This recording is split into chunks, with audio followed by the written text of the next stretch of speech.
Imagine you are going about your business, gathering water at the community well as you do every day. And on this day, you encounter a prophet.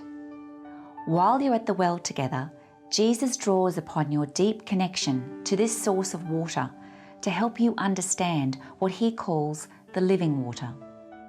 The metaphor stirs your heart, but still doesn't give up its whole meaning, as metaphors are reluctant to do. You are even more convinced of its truth and of the prophetic nature of this man when he somehow knows details about your life, details you might rather forget, details that might keep you bowed down by your conscience. The encounter starts with a simple request: give me a drink. Beyond your expectations, it ends with you proclaiming this man Jesus as the long-awaited Christ. Now that's a day to remember. Water is one of the primordial human symbols, and indeed one of Christianity's fundamental sacramental symbols. It quenches our thirst, it sustains our crops and livestock. In its absence, life cannot flourish, but in its overabundance, it can cause death and destruction. The woman meets Jesus at a well, a life-giving spring. In the heat of the noonday sun, Jesus asks for a drink after his long journey. Perhaps this request reminds the woman of her own experience of being thirsty. The thought of a drink from the well seems mighty good. When Jesus then speaks of living water, the woman can almost feel the cool, crisp water refreshing her body after a long drink. Is this what it's like to experience this living water Jesus speaks of? For Jesus, a Jew, to be speaking directly to a Samaritan would have been earth-shaking from a religious and historical perspective. Jews worshipped God at the temple in Jerusalem. Samaritans, however, worshipped at a temple on Mount Gerizim. From the Jewish perspective, the Samaritans had gotten it all wrong. Here we see hints of the transformation of worship that is to come. The encounter between the woman and Jesus takes place at the Well of Jacob, a reconciliatory spot, perhaps as Jacob is a common ancestor to both Jews and Samaritans.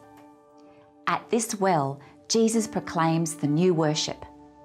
This worship will be in spirit and truth. It won't take place on Mount Gerizim, nor in Jerusalem, nor, indeed, at any place in particular at all. Jews and Samaritans can worship together at last. This must have been shocking. Since the time of Moses, worship of the one true God had taken place in a particular location. The new temple, though, is wherever the followers of Christ gather.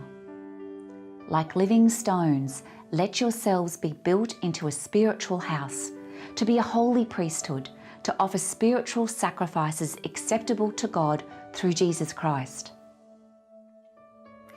In today's Gospel, as happens often in the Gospels, Jesus turns the norms of society upside down and inside out.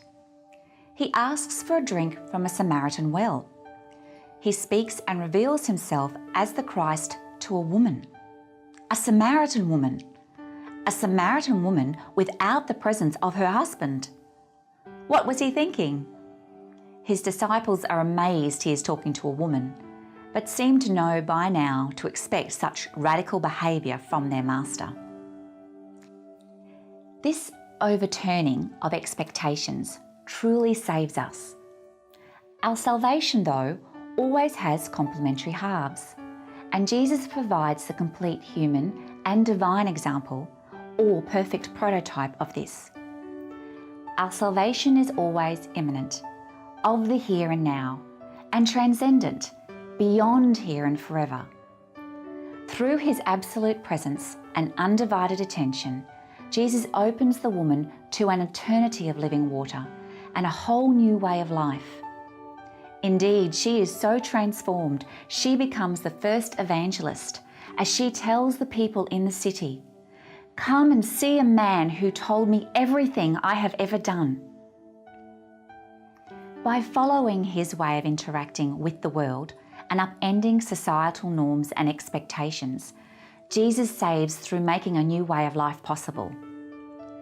Our lives are transformed and have the potential to transform.